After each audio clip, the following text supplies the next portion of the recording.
For the COVID pandemic all but eradicated foreign travel, flying off for a spot of Airbnb, the 21st century take on the age-old idea of bed and breakfast, was pretty common.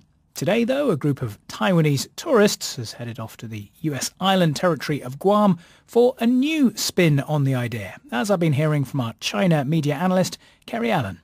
They're going to be taking part in what's known as the Airbnb program, which literally is vaccination and vacation. And it means that anybody over the age of 12 can arrive, choose their vaccine, and then enjoy a nice holiday while they're there. Now, I know Taiwan's had problems with its vaccine supplies, which has partly been blamed on China by the authorities there.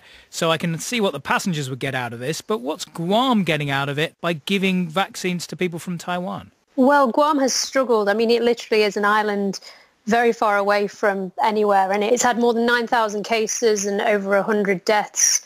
So it's really hoping with this scheme that it can revive its tourism industry by inviting people, particularly in the Southeast Asian regions, to come and travel now that it's got cases under control. And Taiwan similarly has experienced a recent wave of COVID-19, and cases now are starting to subside. So it's an opportunity for people from Taiwan to go over and get vaccinated and also get to see Guam, which is not too far away. It's about 4 hours by flight.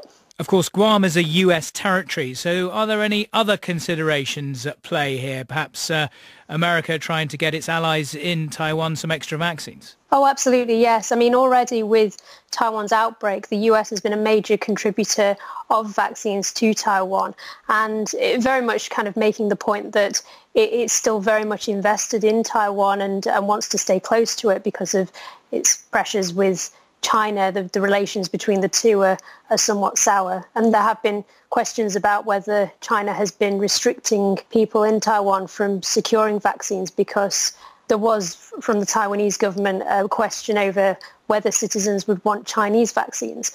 So, yeah, it's an opportunity for people to be able to get Western vaccines there, particularly Pfizer, which is not available in Taiwan. And there's a situation in Taiwan at the moment that people have to be on a priority list in order to receive vaccinations. So this is available to anybody over the age of 12. And it means that people can effectively, if they're willing to make the journey, they can skip the wait and get vaccinated as soon as possible. Our China media analyst